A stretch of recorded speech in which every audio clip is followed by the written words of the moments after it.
Qual a relação entre programação neurolinguística e a inteligência emocional? Eu sou Flávia Magalhães, professora do IPUC, PUC Minas, Master Practitioner em Programação Neurolinguística e certificada em Enneagrama Educacional. E eu vou começar falando para você sobre programação. E vou dizer o seguinte, nós somos o tempo todo programados. Para explicar, nada melhor que um exemplo, não é? Então escute e veja esse vídeo e me diga o que você lembrou a partir dele.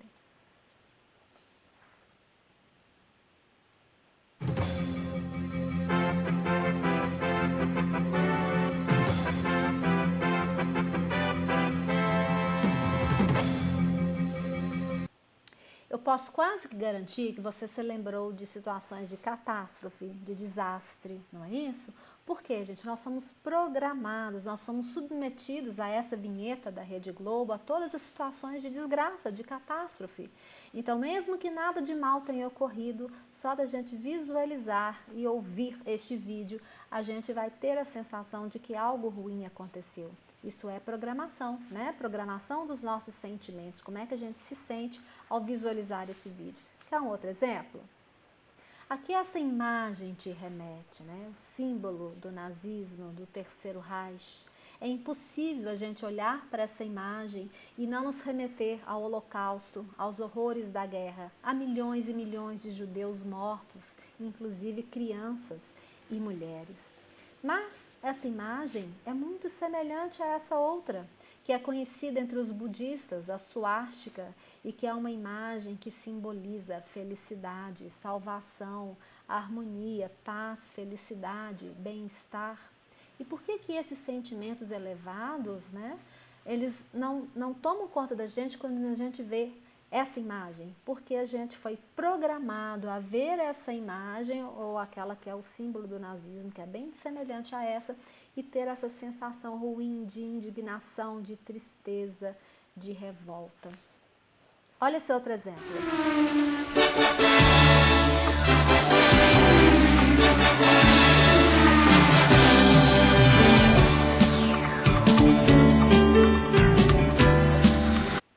Desculpa interromper aí, né, o barato de vocês, mas essa música, impossível não lembrar do Senna, né, das vitórias do Senna lá na década de 90. Então a gente sente uma felicidade incomensurável, né, sensação de desafio, de vitória, de alegria, de comemoração. Então toda vez que a gente escutar essa música, a gente vai voltar essas lembranças, elas vão tomar conta de nós. Então, isso aí são exemplos de programação.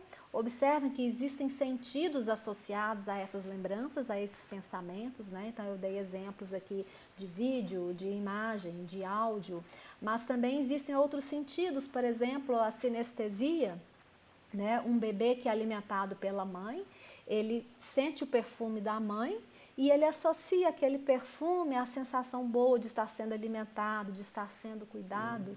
Então, mais tarde, quando ele sentir o cheiro daquele perfume, ele vai ter essa sensação gostosa, né? Então, observem que quando a gente associa os nossos sentidos a experiências da vida, ocorre uma programação.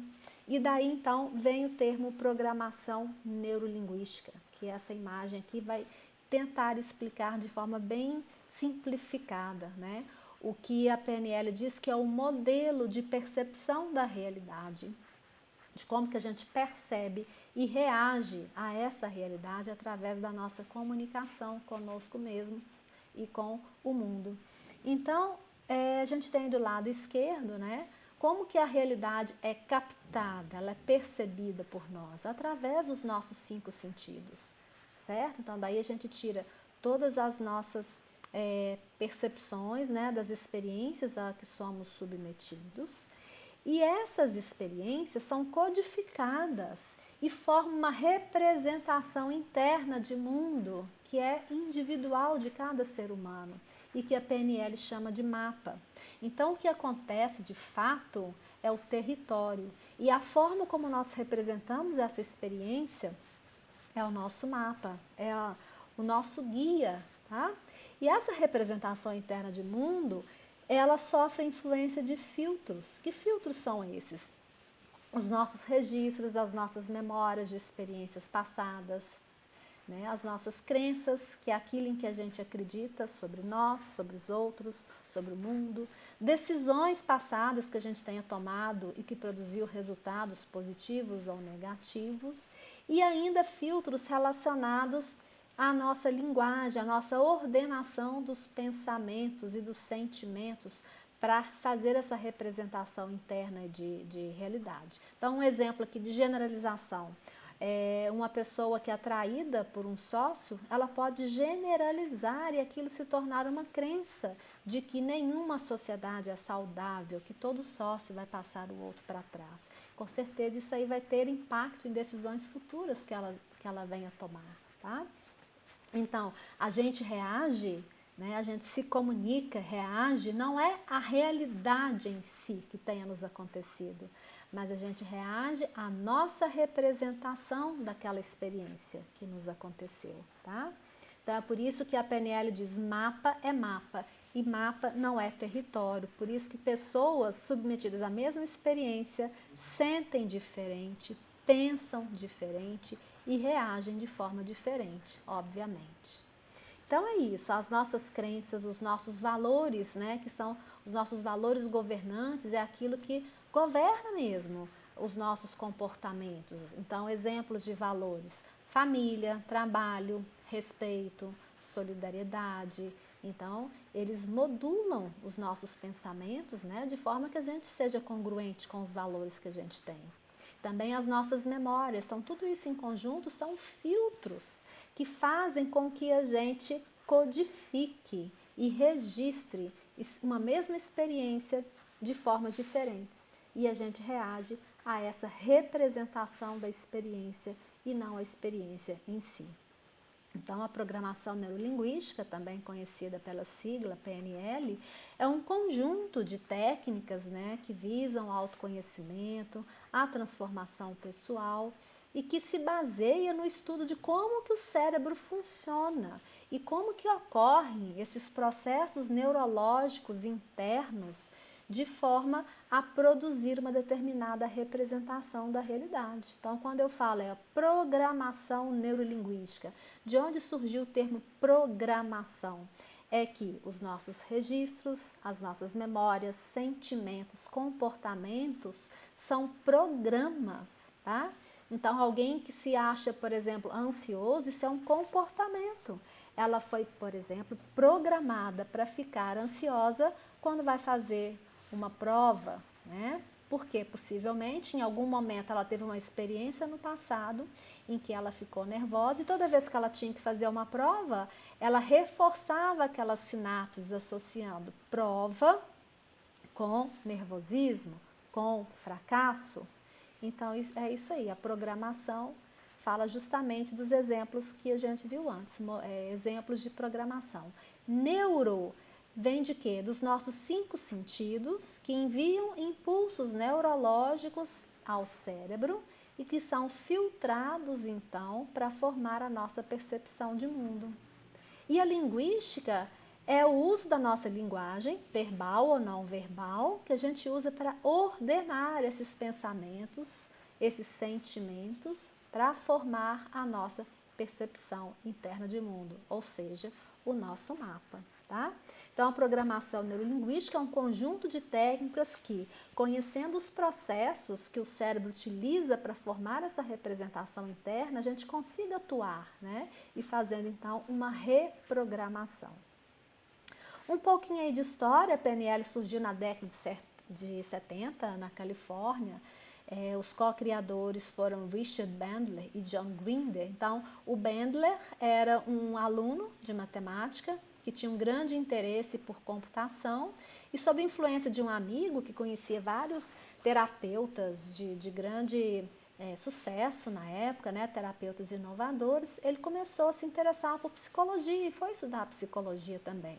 Já o Grinder era, na mesma universidade, um professor de linguística e tinha uma pesquisa sobre a linguagem oculta por trás dos pensamentos, dos sentimentos e dos comportamentos das pessoas. E os dois se conheceram, ocorreu aí um alinhamento de interesses e de conhecimentos, e ambos com grande interesse em psicologia.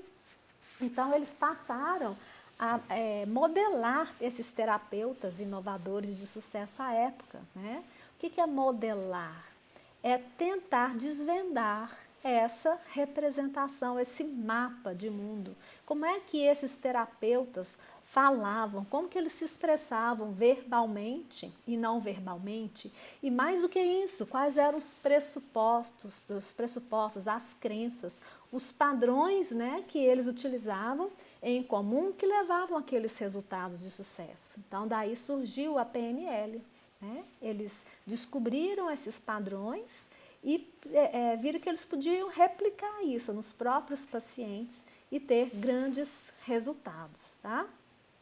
Esses foram os principais terapeutas modelados por Bandler e Grinder. O Fritz Perls, que é da terapia de Gestalt, que fala muito da autorresponsabilidade do indivíduo na sua própria vida. A Virginia Satir, que era especialista em visão em constelação sistêmica familiar. E Milton Erickson, que era um médico hipnólogo. Bem, e aí está um desenho, então, de um iceberg, né? A gente conhece, o iceberg ele tem uma pontinha que é visível e grande parte está submersa. Isso é uma metáfora para simbolizar a nossa mente, né? Então, a nossa mente tem 5 a 10% é o que a gente tem consciência. Quem são? Quem é que faz parte dessa mente consciente? Os nossos pensamentos, sentimentos, os nossos comportamentos, habituais ou não, e os nossos resultados. Só que nessa parte submersa, de 90 a 95% da mente, estão coisas que a gente não faz a menor ideia, né? Então, tanto aí o controle das funções biológicas, mas como as nossas emoções, as nossas compulsões, as nossas crenças, os nossos valores, registros inconscientes que produzem todo o resultado que está na mente consciente. E a maior parte de nós utiliza apenas a mente consciente.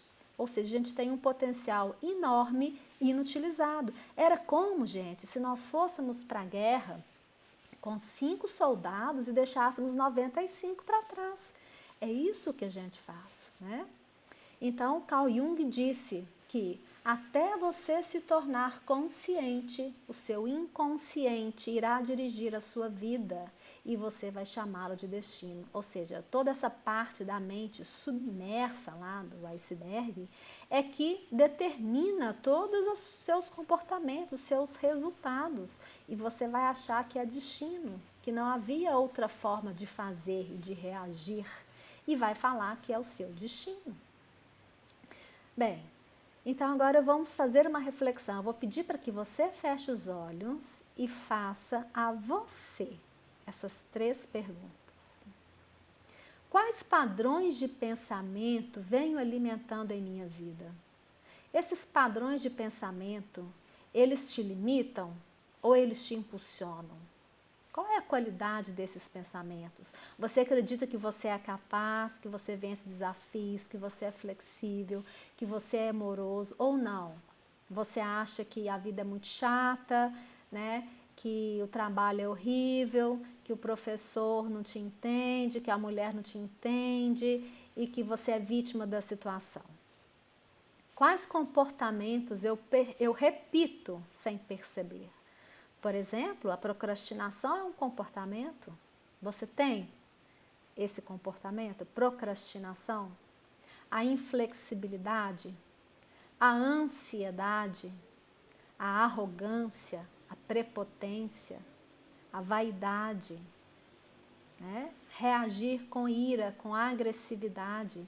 São comportamentos que às vezes a gente tem e acha que é normal, que a gente nasceu torto e vai morrer torto.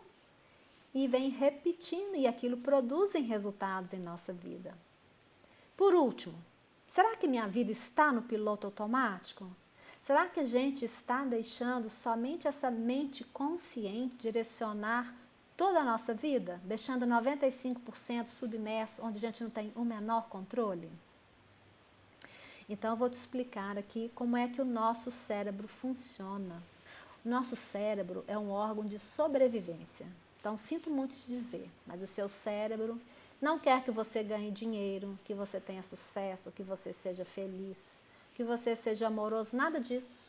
O seu cérebro quer que você sobreviva com o menor gasto calórico possível.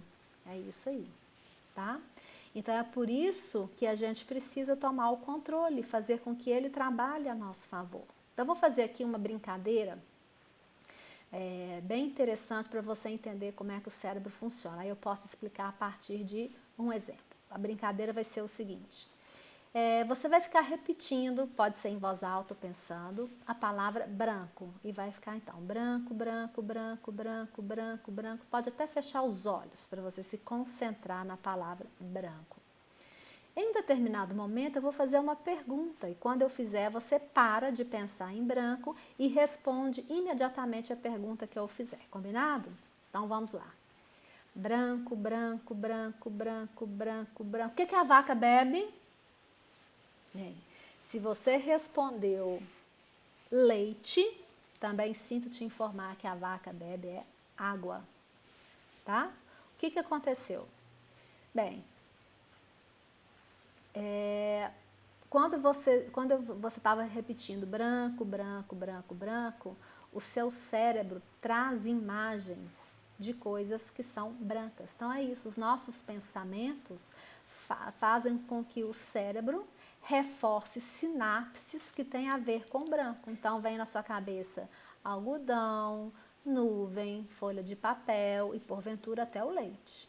Quando eu falo vaca, ele traz imagens associadas à vaca. Então, vaca, bezerro, fazenda, capim, etc. E quando eu falei bebe, ele traz bebidas.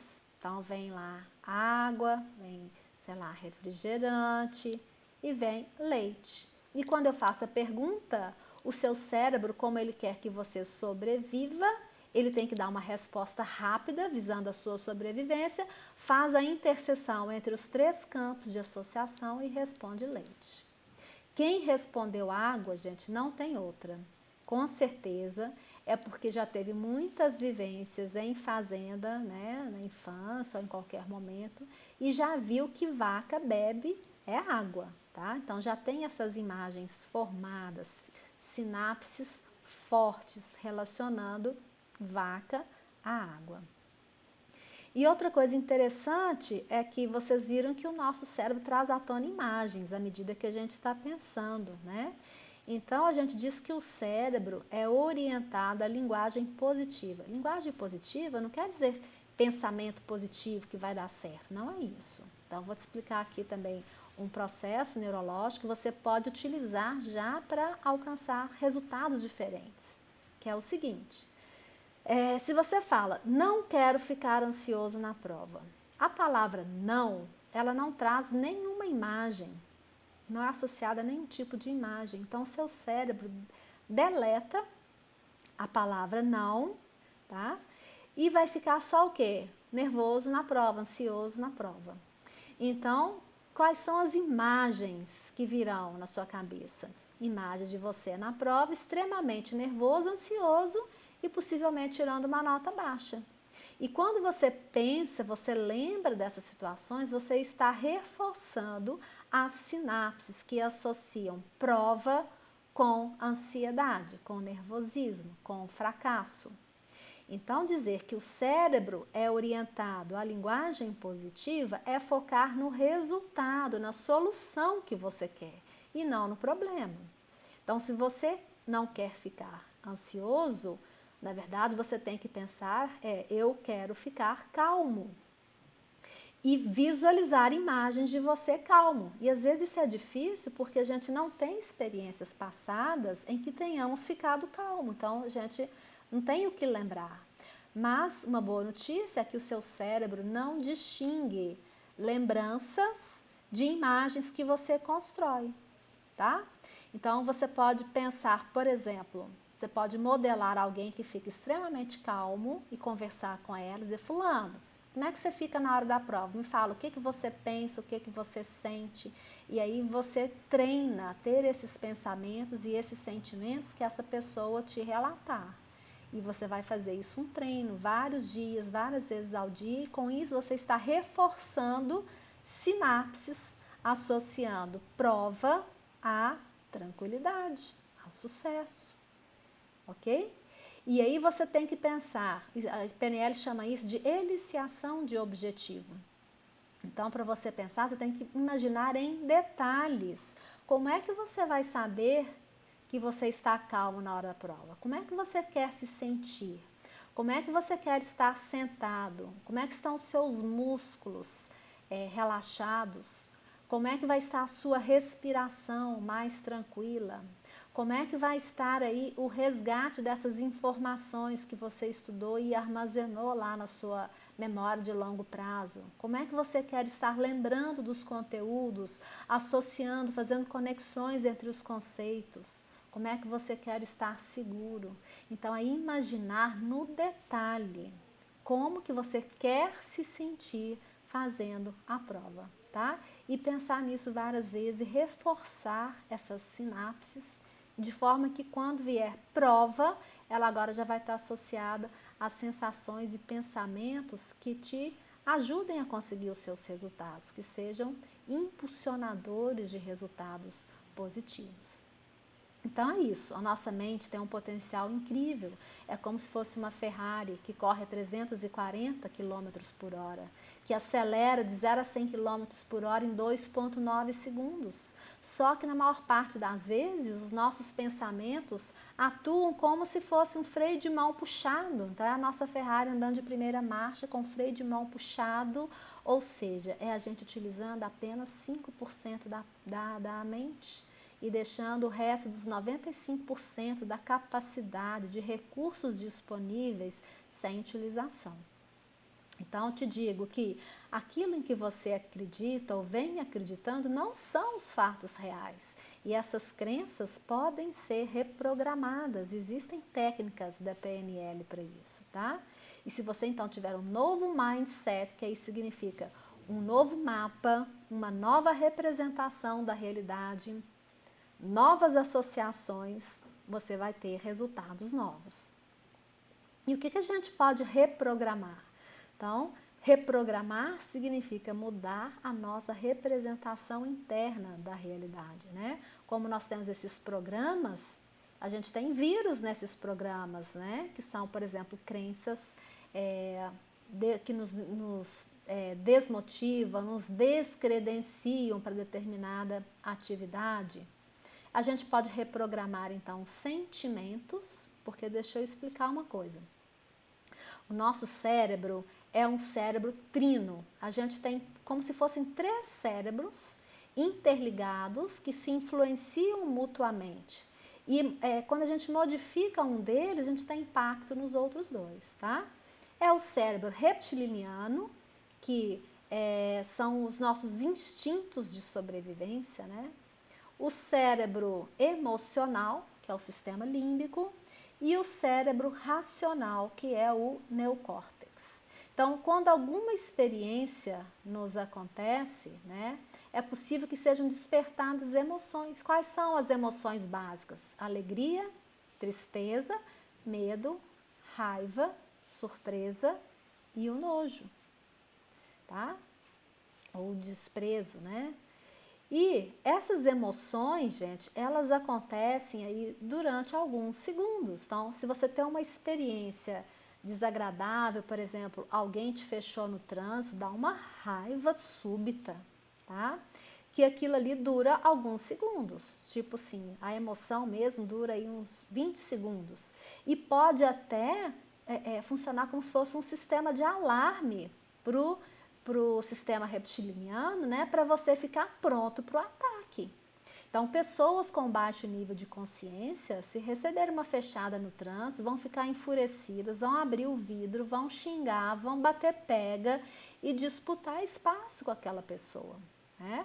Ou seja, vão estar reforçando sinapses de agressividade, a partir do momento que elas ficarem só relembrando da situação e tendo pensamentos negativos, de raiva, de indignação. Ao passo que ela pode escolher ter pensamentos mais elevados. Imaginar que a pessoa está com um problema, que ela está com pressa por algum motivo muito importante, de vida ou morte, Ou então pode ter até uma empatia maior ainda e entender realmente que aquela pessoa não tem educação como você, porque ainda tem um nível de consciência muito baixo, ainda está muito presa aos padrões repetitivos de comportamento, né? Ou seja, ela não tem consciência do que está fazendo, do que está sentindo, do que está pensando, tá? Então, observem que essa segunda parte aí, dessa reflexão, é um processo mental que fica a cargo do neocórtex. E vai, então, a emoção, ela tende a decair, né? E aí vão aparecendo sentimentos mais nobres, que com certeza vão produzir um resultado melhor. Você vai ficar tranquilo, não vai se importar, né? Vai chegar no seu destino com tranquilidade, vai poder ver as pessoas que você ia se encontrar com tranquilidade, transmitir sentimentos bons para essas pessoas, tá? E não acabar com o seu dia. Então, olha que os sentimentos a gente escolhe. Nós podemos reprogramar comportamentos. Então, nessa figura, a gente tem aí uma garota que está procrastinando uma série de compromissos, de estudos, né? Está na pilha de coisas para fazer e ela está deixando tudo isso que é importante para ela alcançar os resultados que ela quer, ela olhando, sei lá, um videozinho no Instagram, né? E então ela está procrastinando coisas importantes e trocando isso por pequenos prazeres que não vão levar a nada. Podemos reprogramar crenças. Então, por exemplo, se você acredita que você não é capaz de falar em público ou que você fica nervoso em público, essa é uma crença muito comum entre as pessoas, você pode trocar essa crença, né? Uma das técnicas bem simples, existem outras bem mais eficazes, assim, rápidas que eu digo, né? Mas aquela técnica que eu falei do pensamento positivo, como a linguagem positiva, ajuda muito nisso. Ao invés de você pensar que vai ficar nervoso, pensar muito para reforçar essas sinapses de como que você quer se sentir. Então, a boa notícia é que nós sempre temos escolhas, tá? Então, nós escolhemos os sentimentos, os pensamentos e as nossas reações. E a PNL nos ajuda nisso. E o primeiro passo é essa autoobservação, é a gente entender as nossas emoções, observá-las, entendê-las e acolhê-las. Realmente, eu estou sentindo raiva, isso ali é legítimo, você vai sentir raiva. Mas que tipo de pensamento você pode ter, né, para que aquela raiva não gere um pensamento de ira, de agressividade, né, de inflexibilidade. Ao contrário, você pode nutrir empatia por aquela pessoa e ter sentimentos mais elevados que vão dar resultados mais profícuos para a sua vida. Então, a PNL nos fala que sempre existem novas formas de sentir, pensar e agir. Então, aí a imagem mostra o nosso cérebro emocional, que é o sistema límbico, e o nosso cérebro racional, que é o neocórtex, e eles podem trabalhar em conjunto de forma que os nossos sentimentos trabalhem a nosso favor e não contra nós, tá? Então, gente, o autoconhecimento é um despertar. Então, se você despertou agora, ótimo! Eu te convido a começar, a dar um start.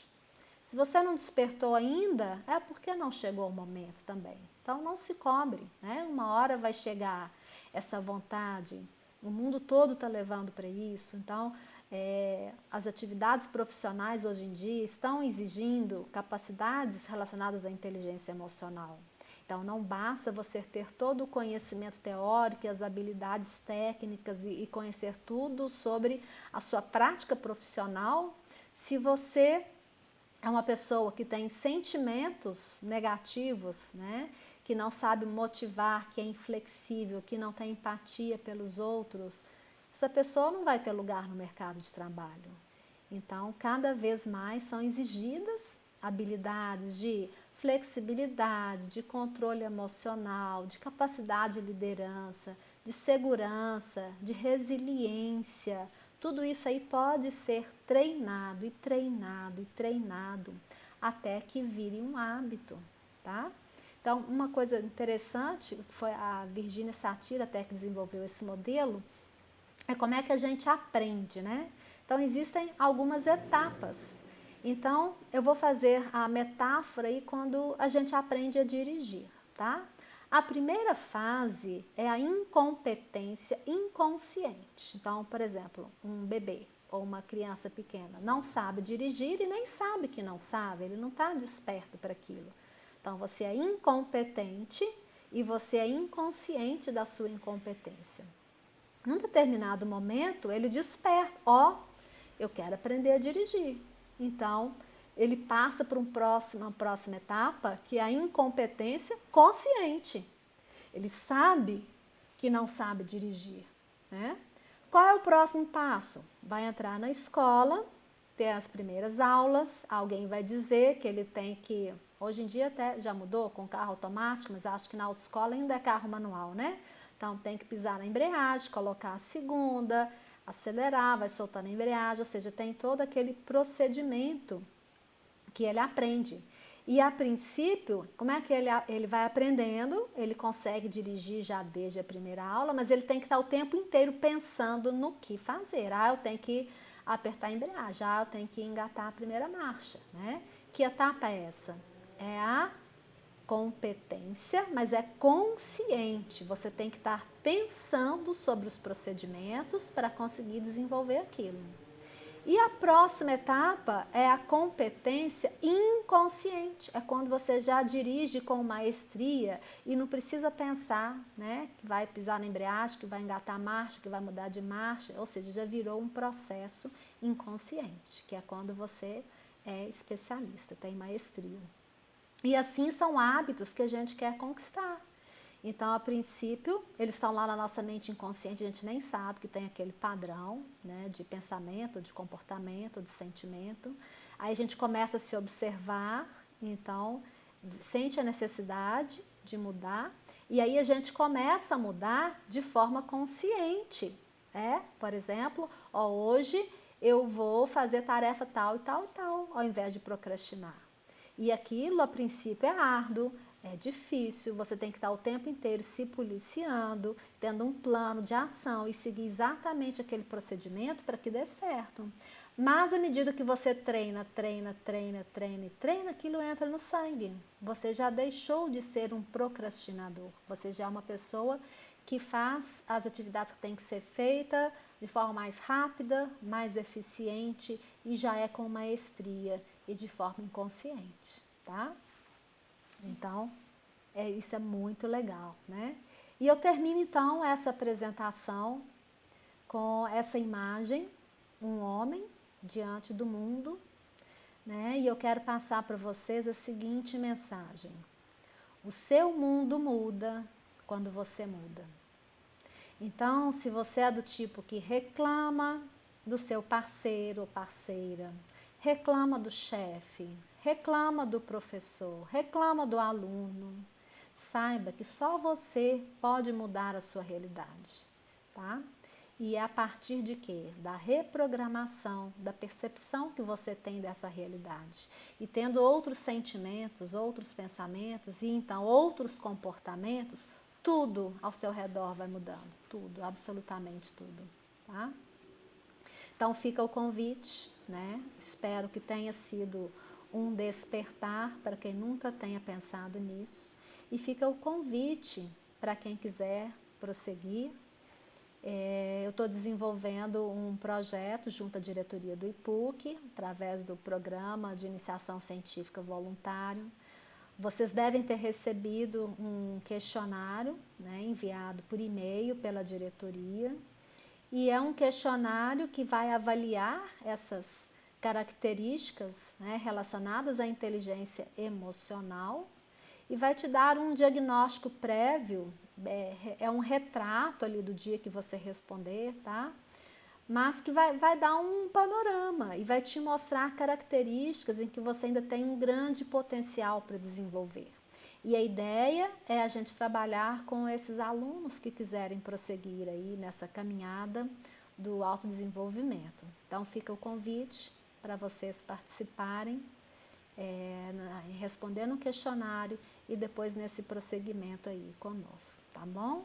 Agradeço muito e desejo a vocês um ótimo restinho de seminário. Abraço.